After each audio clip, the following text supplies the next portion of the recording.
Здравствуйте, дорогие друзья, Барати Сайерджан, Полорин Вовчинумем. Всех приветствую, и наших друзей, сочувствующих моей стране. Всех, кто просто считает себя друзьями армян и армянского государства. Было интересное такое выступление депутата Государственной Думы Затулина. Начнем с того, что он там говорит. Да, это буквально 1 минута. Послушаем. 3 дня назад министр иностранных дел Армении и госсекретарь Рубио анонсировали, раскрыли детали договоренности о коридоре Трампа, который должен соединить Турцию с Азербайджаном через территорию Армении. На основании сделки, по которой 76% акций в этой компании, которая будет получать выгоду от транзита, от всего остального, все будет организовывать, и которые, по сути, переходят в суверенные права Армении, будут принадлежать Соединенным Штатам, а 24% Армении. То есть 3/4 Соединенным Штатам. Поровну. А 1/4 самой стране, по территории которой это будет проходить. При этом наши интересы, скажем, упомянуты не были. Сегодня, правда, последовало заявление господина Пашиняна, что он нас просит отремонтировать какие-то пути. Я такое впечатление, что он просто хочет нас втянуть в эту историю для того, чтобы потом говорить, ну и Россия же с этим согласна. Это просто один из ярких примеров того, как господин Трамп и администрация Соединенных Штатов абсолютно не считается с тем, что существуют чьи-то естественные сферы влияния. Вот для нас, например, это ближнее зарубежье, бывший Советский Союз. Итак, мы послушали, о чем говорит господин Затулин. Это разговор больше у меня с моими соотечественниками. Ну и заодно, чтобы услышали те, кто поет подобного рода песни. Итак, видите ли, в России сейчас посыпают голову пеплом о том, что строится дорога ТРИП и так далее. И я не говорю, что я эту дорогу приветствую. Я считаю, что эта дорога антиармянская. Я считаю, что эта дорога антиармянская, она несет угрозу в себе национальной безопасности, но я начну не с этого. Депутат Затулин должен не сказки рассказывать там с каналов российских федеральных каналов, а окунуться в реальность, которую они сами себе организовали. Итак, 20-й год, 44-дневная война. А вы не были в то время одним из планировщиков этой войны? Не лично вы, я про государство. Не были никак связаны, да? Не в Латаке ли стояла ваша база, где вербовались арабские террористы из Сирии и других регионов, но в большей степени это была проведена вербовка именно в Сирии под носом вашей военной базы, бывшая Джихад ал-Нусра, который сейчас ХТШ, Джулиани, да, президент Сирии, чьи боевики воевали на стороне Азербайджана. Вы об этом не знали? А кто такой Джулиани? Это человек, который был завербован Центральным разведывательным управлением США. Затем в качестве обеспечения боевой единицы был передан в турецкую разведку МИД. Вспомним, кто был президентом Соединенных Штатов в 2020 году. Дональд Трамп. Который сегодня работает на благо России, да, в том числе и по украинскому вопросу. Трамп делает все, что необходимо Путину. Так вот, как можно себе представить, что Трамп, работающий на Москву активно, вдруг разрешил своему агенту с его отрядами прибыть в Азербайджан и принять участие в боевых действиях в Арцахе против нас. Кстати, вы помните, что недавно, буквально там неделю, сколько там, 1,5-2 назад, был произведен обмен. были возвращены наши граждане мирные, заложники, спустя 5 лет, да, уже даже 6 скоро, ну там почти 6 лет скоро, в обмен на 2 арабских террористов, которые сидели у нас по статье терроризм. Это не были граждане Азербайджана, это были террористы. И таких там было много. Мы там про Мурат Султан, там и другие эти отряды, французский легион, французский лагерь, так называемый, это не французы, это просто франкоговорящие африканцы, мусульмане, которые были тоже в этом лагере. Ну, короче, про все террористические организации, которые принимали участие в войне против нас, мы знаем. Но начнем с Сирии. Господин Задулин, а что, разве вы не были в курсе, что вербуются? Вы в курсе были. Все данные мы передавали своим коллегам в России. Мы это все фиксировали. Наши ребята работали. Всю информацию мы снимали. За несколько месяцев до войны у нас были все данные абсолютно по этому вопросу. А как так получилось, что агент Центрального разведывательного управления, сегодня действующий президент Сирии, который, кстати, убивал наших же солдат, вдруг американцы совместно с турецкой разведкой разрешили ему принять участие, не только разрешили, но еще и заплатили за это, и платили. Но, правда, в отличие от ваших солдат военных в Сирии, эти на 3-й день войны, которые окунулись, начав воевать против нас, запросились обратно домой. 50% их личного состава, которые эти террористы прибыли, были уничтожены. Так вот, как это так получается? А сегодня даже президент Сирии приезжает ХТШ к вам и ведет переговоры с Путиным. Это 2. 3-й момент. Не вы ли настаивали на 9-м пункте заявления от 2020 году, от 10 ноября 2020 года, 9 пункт, разблокировка транспортных коммуникаций и так далее. А какие были приступы рода в вашем МИДе у Марии Захаровой? А Верчук с утра до вечера кричал: откройте, разблокируйте, откройте, разблокируйте. Не вы орали: откройте, разблокируйте, откройте, разблокируйте. Вы же орали. Если речь шла о прекращении боевых действий в Арцахе, причем тут 9-й пункт — разблокировка транспортных коммуникаций. А причина одна. Украина никак не хочет понять одну вещь. Больше 50% украинских СМИ это купленные. Это купленные СМИ, живущие на деньги Сакара в основном и других азербайджанских структур, включая спецслужбы. Азербайджанцы в этом плане умеют работать. То, что украинские СМИ, как правило, это купленные, это тут сомнений у нас нету, информации много. Кстати, они покупали не только украинских журналистов и покупают. Они платили Дугинам, Марковым, всяким этим Изборскому клубу. Азербайджан там на финансовую основу многих подсадил. Депутатов, сенаторов, там Слуцкий и так далее. Это же все люди, которые работают на деньги Азербайджана. Так вот, не вы ли там кричали: разблокируйте эту дорогу? Вы же кричали первыми в России. Приступы психопатии в МИДе были. Приступы у вашего вице-премьера был, который здесь рожал, роды были у него. Откройте, требовали. Когда все это тянулось, не открывалось, опять-таки по совместному решению, то здесь вспыхивали на нашей территории конфликты, то там вспыхивали боевые действия. Да? И вспомните, что вы нам заявляли: мы не знаем, где ваши границы. Но если вы не знаете, где наши границы, что вы тут плачете тогда сейчас? А где вы были в 2020 году? Вот вы говорите, что мы вековой союзник армян. Мы христиане, у нас традиции, у нас там очень много всего, там, что было за всю историю многовековую. Вот Турция себя как и показала, как союзник.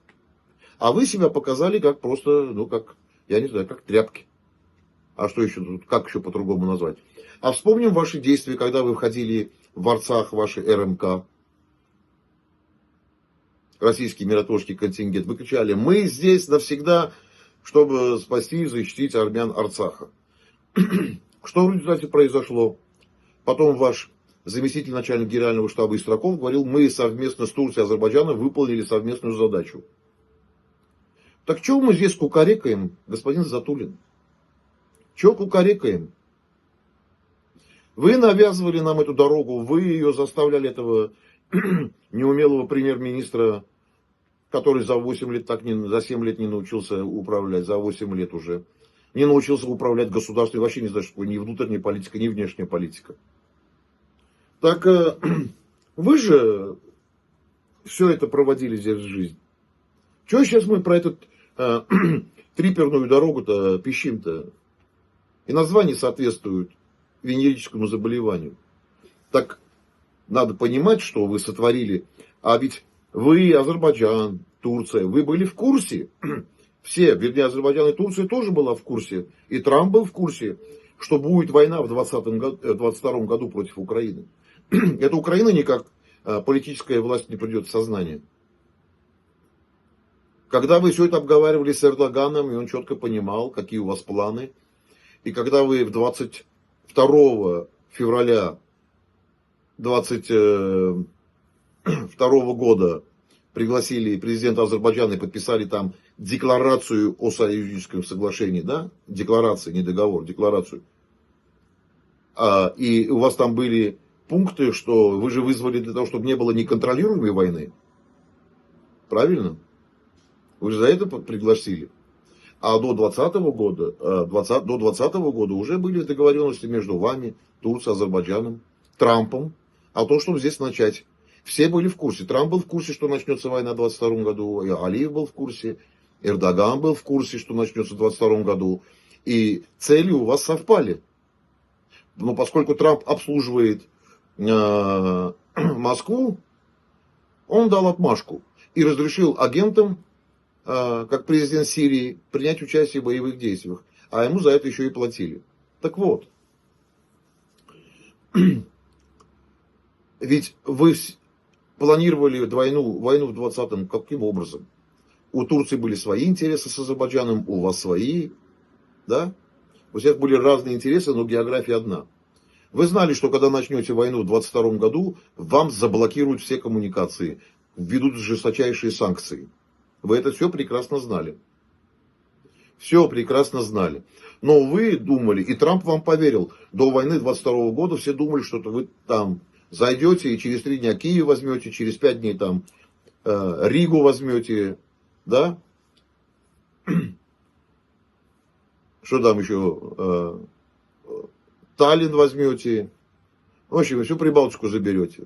Все вас боялись. На мифах жили, на мифах. Мультики рисовали, ракета туда, ракета сюда. А потом оказывается, что в ракетах находится GPS 1977 года. Так вот. Вы же и все думали. Но Эрдоган опять вас перехитрил. Он знал, что, и мы это знали, все понимали, как только вы войдете в Украину, вы оттуда никогда не выйдете. Эрдоган, с одной стороны, говорил: ладно, если у русских получится, и они возьмут Украину за 3 дня, весь мир будет ее считать не второй армией, а первой армией. И тогда я буду с русскими вместе решать многие вопросы, в том числе в регионе и так далее. Я же ему оказал помощь. А с другой стороны, Эрдоган говорил, что если русские провалятся, они ослабнут, усилюсь я. Вот второе сработало, а вот ваше высокомерие подвело вас. Вы были настолько самоуверены и уверены в своих спецслужбах, которые вам давали идиотские эти самые аналитические данные, что зайдете в Украину, Украина разделится на русский и украинский мир и так далее. А Украина объединилась. И на русский и украинский мир не разделился. И уже войну ведем больше, чем против гитлеровской Германии. Да, господин Задорин? Ведете, да, эту войну? Так вот, ослабли и везде все получаете. И думали, что в 20-м вы решите все вопросы. Откроете, что сумеете пробить военным путем Сюникский коридор. Сюникский коридор, кстати, чтобы у многих не было, даже когда азербайджанцы говорят, что Зангезур, они должны понимать, что Зангезур это армянское слово, никак не азербайджанское. Поэтому для нас разницы нету, что Сюник, что Зангезур. Так вот, в 20-х числах октября была попытка прорыва бронетанковой колонной азербайджанских вооруженных сил, которая была полностью уничтожена. И они не смогли прорваться в Сюник, а наши вооруженные силы оставили. Сейчас жалуются, что там Трамп берет под контроль.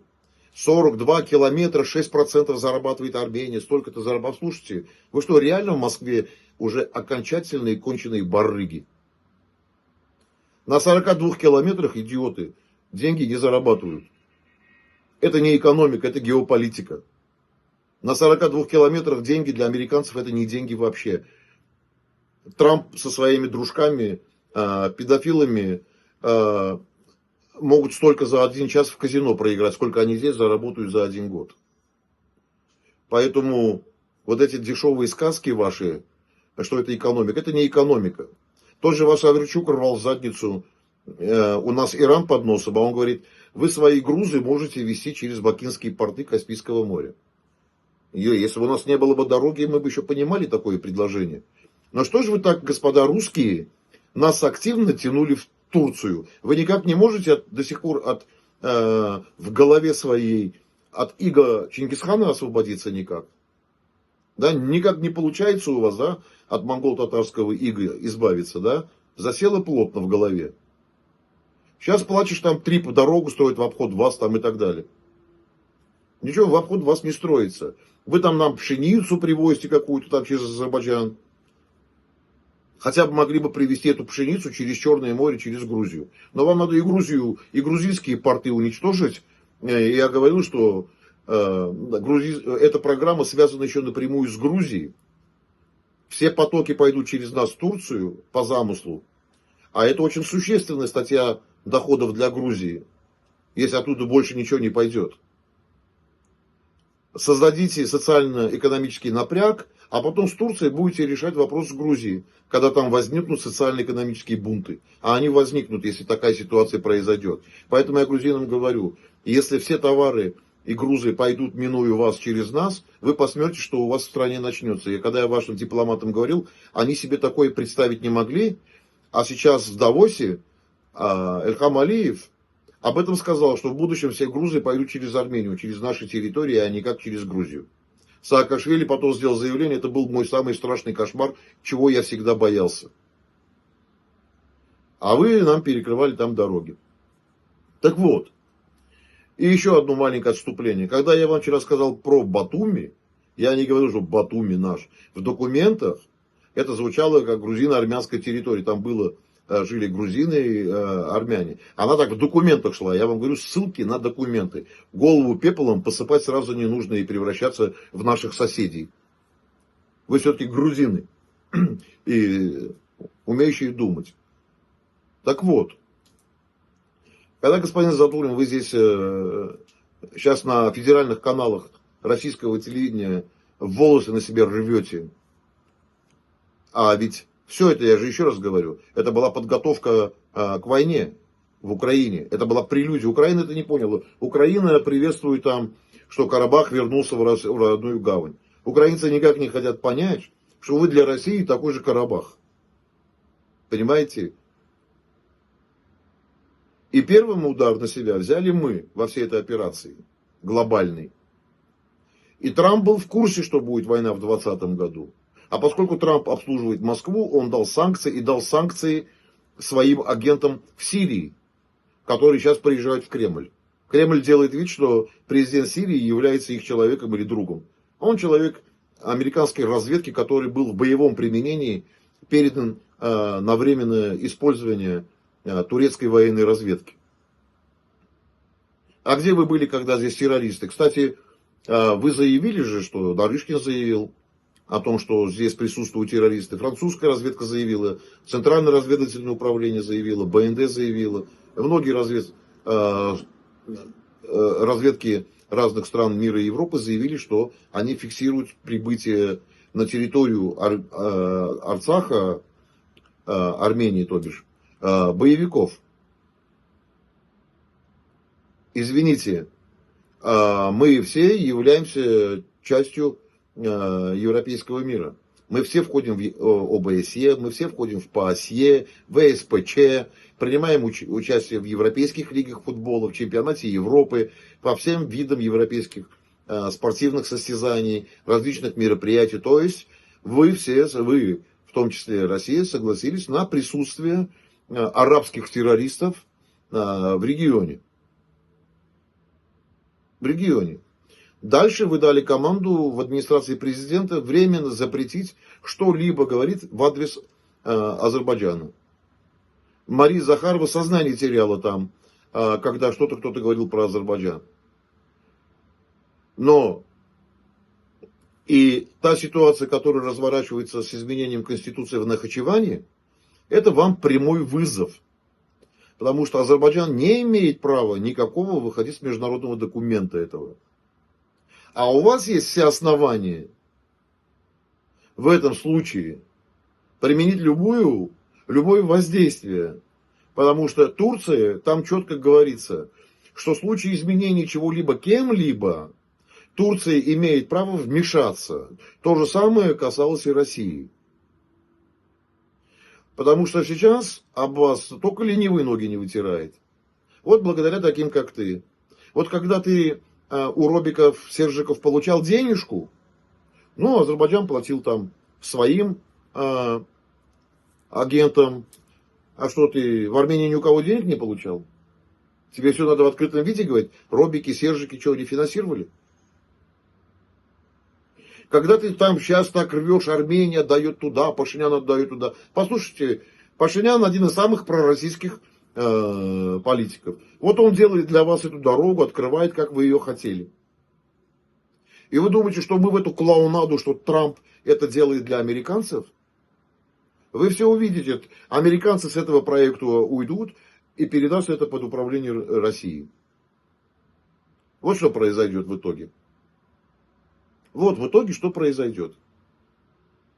Поэтому, господин Затулин, вы когда все это сказки российскому человеку рассказываете, у вас там в эфирах, понятно, там у вас особый контингент, там особо выдающиеся люди его смотрят, сомнительным IQ. Так вот, значит, нормальные люди в России уже давно не смотрят. У вас рейтинги этих всех телевидений ваших каналов упало. У вас, вы молодежь потеряли, молодежь уже вообще плюется, она вообще живет в другом мире. В другом мире. Она находится географически на территории России, но уже не в России. Она живет в другом мире. Так вот, когда вы эти вопросы задаете, если вам так страшно и вы вообще ничего не соображаете в политике, ну тогда вам стоит оглянуться на 2020 год, на 23-й год, где на ваших глазах ваши офицеры попали в засаду, их убили. А убили по одной простой причине. Ваши офицеры случайно стали свидетелями зверств, засняли на телефон и после этого попали в засаду. Потому что так, как расположена машина, я вам говорю, учитывая, что всегда на всех машинах, командных машинах российского миротворческого контингента, во-первых, огромными буквами написано МС, во-вторых, всегда висит флаг, и в-третьих, любая диверсионная группа, когда она готовит засаду, она смотрит в средства оптического наблюдения, и она там увидела бы, что это машина миротворческих сил, и что туда стрелять нельзя. И судя по тому, как там стояла, находилась машина, в какой позиции, это была целенаправленная диверсионная вылазка для того, чтобы данные, которые были на этом телефоне, заснятые из зверства, они не уходили никуда. Вот что там реально было. Сожрали это? Сожрали. А еще неизвестно, дали с центра отмашку на это дело, чтобы вдруг ваши офицеры это не распространили, и мы это не увидели. А мы и так это все фиксировали, все это знали. Давайте расскажу, как миротворческий контингент за то, чтобы машины с товаром, с грузом проходили, за тонну брали. Не за машину, за тонну. Брали почти 400 тысяч драм. Это почти около 1000 евро. Деньги зарабатывали сумасшедшие при блокаде, где вы обязались сохранить жизнь и здоровье арцахцев. И вы кричали, мы пришли, мы это, а потом Владимир Владимирович говорит, что а мы только наблюдатели были, это не наша функция была. Такой наглой лжи, блин. Просто это надо просто с ума сойти, чтобы вот так нагло лгать. Поэтому, когда ты говоришь союз, да, какой союз? Вот Турция, вот реально Турция, имеет право всему миру сказать, я союзник, и с меня берите пример, что такое союзник. А на вас сегодня показывают пальцем. Говорят, там никакого союза быть не может, просто в априори союза быть не может. Никаких обязательств не исполнили. Ни в 20-м, ни в 21-м. Уже была территория Армении. В 22-м территория Армении. Сильные боевые действия в районе Джермука и так далее. Да?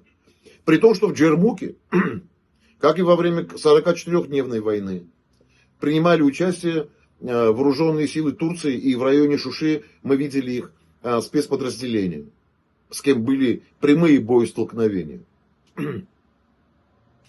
Правда, они красиво потом лежали. А вспомним, когда Фидан, будучи директором разведки МИД, уже прощался и уходил на должность министра иностранных дел, в здании МИДа Эрдоган вручал в такой рамке медаль этому ведомству. Фидан ее принимая, есть видеозаписи. Когда азербайджанцы говорят, турки за нас не воевали. Принимая ее и говорит, что это в том числе и нашим офицерам, шахидам турецким, которые погибли в Карабахе. А их погибло более 1600 человек. Это там не было никакой пехоты, там была вся элита. Спецназ. 1650 убитыми. Точные цифры, плюс-минус там 2 землекопа. Так вот, где вы были? Эрдоган имеет право сказать, что он союзник. Вы не имеете права говорить, что союзник. Ни в 20-м, ни в 21-м, ни в 22-м, ни в 23-м. Чего ты сейчас возмущаешься? Но я хочу сказать. Вот сейчас ты говоришь, что Никол Пашинян требует, чтобы открыли железную дорогу. Не открывай, не строй. Нам, армянам, эта дорога в Турцию не нужна. Вот вообще не нужна, от слова вообще. Я говорю, если вы будете пробивать эту дорогу, будете за ней стоять, будете ее пытаться открывать, рано или поздно власть в Армении сменится. Мы разорвем с вами все дипломатические отношения. В этот же день мы будем выправлять вот это говно, которое вы устроили здесь, но мы эту дорогу закроем. Вы уже сожрали, что ли? Я вот не знаю, вот в этом вопросе, то, что сейчас торпедируют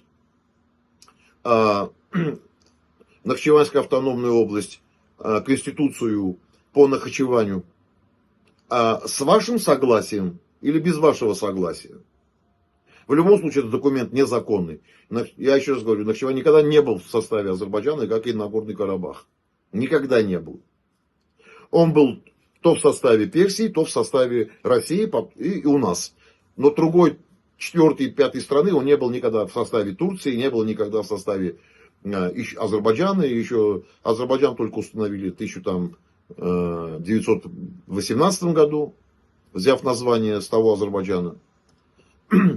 Так вот, тут азербайджанцы не должны обижаться. Но поскольку основная масса контингента это не совсем образованные люди, у них там сразу закипает, они там сразу пишут оскорбления. Потом я вам хочу сказать, дорогие соседи, если ваша психика не выдерживает, нехрен заходить на мой канал. Вообще мой канал для людей, прежде всего, для интеллектуалов, моих соотечественников в том числе.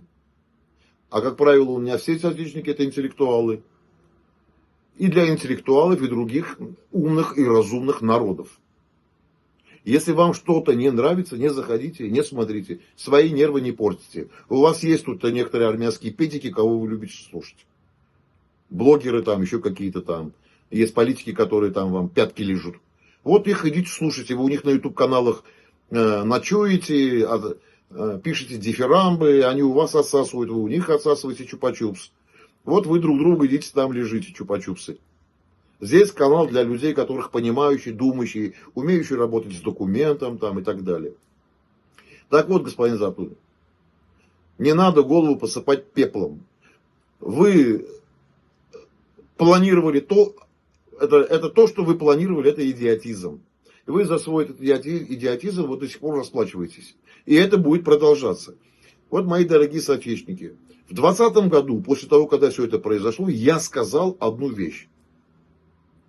Все, кто помогал вот это сделать с нами, все, с ними сделают еще хуже.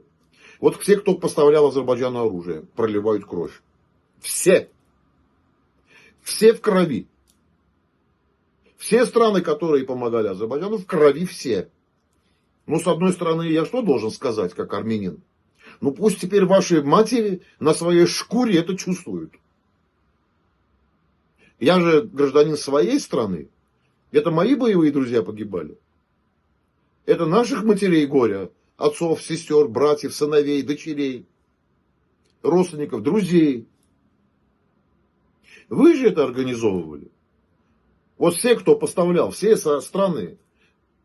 Я говорю прежде всего про постсоветские страны, я называть не буду. И не постсоветские, и некоторые дальние страны, которые с нами имеют исторический опыт сосуществования и так далее. Все вы поставляли, и я сказал, все, кто с нами помог вот это сделать, с ними сделают еще хуже. И все эти страны и народы пролили, некоторые пролили, некоторые продолжают проливать своей кровью. Теперь я что говорю?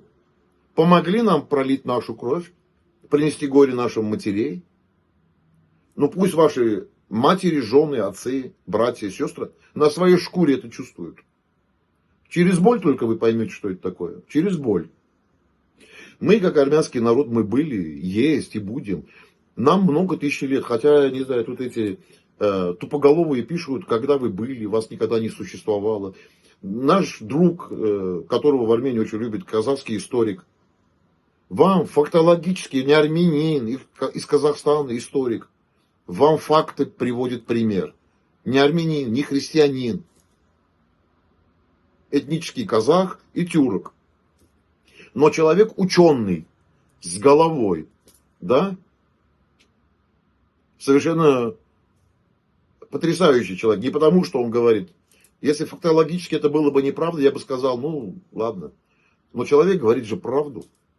Если вы не хотите правду воспринимать, это ваше исключительное дело. Здесь на канале делать нечего. Здесь я вижу, какой-нибудь тупоголовый из России зайдет, то какой-нибудь тупоголовый с Украины зайдет, то какой-нибудь тупоголовый с Израиля забежит. То один, может быть, там идиот из Армении подскочит там, или какой-нибудь лизоблюд армянин из России и так далее. Но основная здесь масса, 99%, это люди с интеллектом. Поэтому, когда вы здесь пишете туфту всякую, это сразу видно уровень людей, ангажированных людей, продажных, тупых, без образования. Есть вещи, которые доступны, просто надо взять документ и почитать. Архивные данные сегодня в электронном виде доступны и так далее. Сегодня я смотрю, многие радуются, что будет война с Ираном. Иран невозможно аннексировать, это надо понять и запомнить. Аннексировать Иран не в состоянии ни Израиль, ни американцы, ни британцы, даже вместе объединившись. Иран невозможно аннексировать. Да, можно устроить руины, что угодно. Но пока сапог солдата не заходит, не выдружает свой флаг, территория не считается захваченной. Можно город с лица земли стереть. Страну можно с лица земли стереть. Но это не означает, что страна захвачена. Сколько стран захватывало Афганистан? В результате афганцы всех изнасиловали, включая американцев. Я уже не говорю про советскую сильную армию. Вот. Изнасиловали всех. Хотя туда и сапог заходил. А потом все оттуда уходили. Поэтому бросьте из головы, что Иран кто-то захватит. И то, что касается России, пока вы там внутри сами не поменяетесь, господин Затулин, пока вы не станете привлекательной страной, чистой страной, у вас не будут грамотные политики, с головой политики. А вы сегодня страну превратили, будем говорить так, в азиатскую такую, в Туркменистан, я не хочу туркменов обижать, но система правления такая. Друзья, сватья, братья, сестры, дяди, родственники, близкие родственники, дальние родственники. В России назначение такое, что тупой человек, неважно. Зато вдруг как-то оказалось, господин Затулин, что у вас в стране, у всей политической элиты дети самые умные. Притом я вам могу привести, вот в России просто дать две фамилии молодых людей, кому за 30. И ни один ваш чиновник, и ни один ребенок вашего чиновника не потянет с ними разговор даже 5 минут. Ни на одну тему. Ни в сфере управления государством, экономикой и так далее и тому подобное. Просто не потянут. Но почему-то так у вас оказалось, что у вас все дети чиновников очень умные. Вот. Если родители за 30 лет и страну не сделали, вы что там пыжитесь, мыжитесь. Вот мы видим вашу планировку, да? Себя в жопу загнали, регион в жопу загнали. Извините меня за это выражение. Принесли на нашу голову всякую гадость, чушь. Тупой идиотизм, да? Вы же вообще потеряли, что такое управлять. Вы потеряли стратегическое управление государством. Вы не в состоянии сегодня управлять. Отдайте место молодым, уходите вы все из Госдумы, из Сената. Дайте место молодым, прогрессивным, с человеческим лицом политиков. И хватит нам навязывать ваши проекты. А Верчуку большой привет передавайте. Хрен вам, а не дорога, которую вы хотите. Никогда ее не будет. Если даже будет, мы ее очень быстро закроем. Это я вам говорю сразу. Нравится вам всем Пашинян, забирайте его, мы с удовольствием там его отдадим. У нас есть свои национальные интересы, и есть свое видение национальной безопасности. Но, к сожалению, да, у нас есть, мои дорогие соотечественники, есть такая проблема. У нас нету оппозиции. И мы будем формировать третье поле, которое придет к власти. Мы ее сформируем, мы ее сделаем, эту оппозицию. А сегодня 25 человек идут во власть. 25 претендентов на пост премьер-министра. 25. Что они сделают? Знаете, они друг у друга голоса отнимут. В результате этот премьер опять может остаться. Но так как идет, он, конечно, останется. Но весь вопрос потом. Они все равно с управлением не справляются, государством. Ничего хорошего не происходит. Ну ладно, это наши внутренние дела. Я сделаю передачу на армянском, и не обязательно нашим соседям здесь уши греть. Так вот, я опять говорю, я еще раз подчеркиваю такую вещь. И пугать нас, что это наш конец будет, если мы там с Индией будем, если мы будем вооружаться. Послушайте, вы просто не понимаете, что такое тотальная война. В 2020 году Армения не вступила в тотальную войну. Просто не вступила. И поэтому преимущество было на поле 1 к 7, 1 к 12. Но как только Армения вступит, если вы так захотите, в тотальную войну, преимущество на поле у вас будет 1 к 2,5, 1 к 3. А этого нам вполне достаточно. Даже если у нас 1, у вас 3. А не как в 20-м, 1 к 7, 1 к 12. Как только Армения вступит в тотальную войну, и таких, как Никол Пашинян, не будет у власти, и Армения будет действительно, как Украина, сопротивляться, а не в поддавки играть, тогда я посмотрю, как вы запоете. Вы так можете петь, пока эта власть у власти. Вот такого уровня политики, пока у нас такой тупой и такая оппозиционное тупое поле. Есть несколько человек, которые, я слышу, они вот выступают там, некоторые наши политические деятели, я вот вижу там фамилии, имена не буду называть, чтобы там не рекламировать, не травмировать. Наши мнения совпадают относительно моста между странами, что мы можем дипломатию делать между странами. Кстати, вы все много раз слышали, что я всегда много лет говорю и проповедовал, и работал с дипломатами, с послами европейскими, иранскими, говорил и на высшем уровне, и французами. Я говорил, наш путь это Европа, Индия, Иран, Армения, Грузия, Кипр, Греция. Я убеждал всех их. И Европа совместно при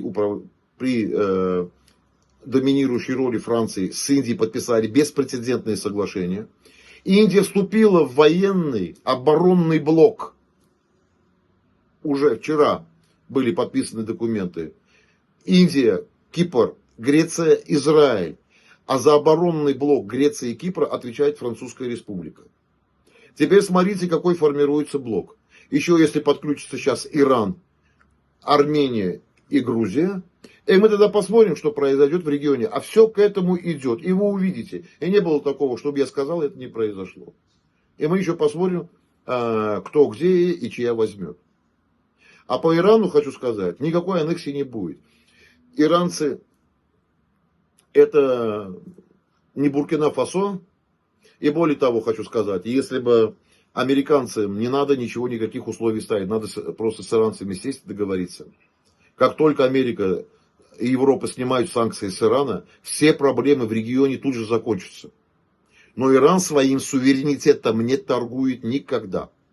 Поэтому с Ираном нужно уметь говорить. А люди с острова Эпштейн такие вещи не понимают. Как я вам говорю, день импичмента Трампа приближается. Потом я посмотрю, как запоет Алиев, как запоет Эрдоган и как запоет Пашинян. Когда в Америке поменяется администрация. Всем все быстро припомнят и везде все поменяют. Вот так. Поэтому смотрите, что происходит в США. Смотрите, кто управляет миром. Уже там и российские чиновники в этом Эпштейне затесались. И европейцы, и американцы, и уже и Южный Кавказ не будут травмировать людей. С какого региона фотки с Эпштейном появились. Да, и так далее. Поэтому мир будет ждать серьезные изменения. В мире к власти будут приходить качественные люди. И народ будет становиться качественным. Пока же все идет инволюция. И скоро вместо копчиков у людей начнут расти хвосты. Потому что человек деградирует сегодня. Он не развивается. Он стал потребителем. А так долго продолжаться не может. Экосистема этого не простит, и она изменит все. Эволюция так или иначе будет проходить. На этом у меня все, мои дорогие.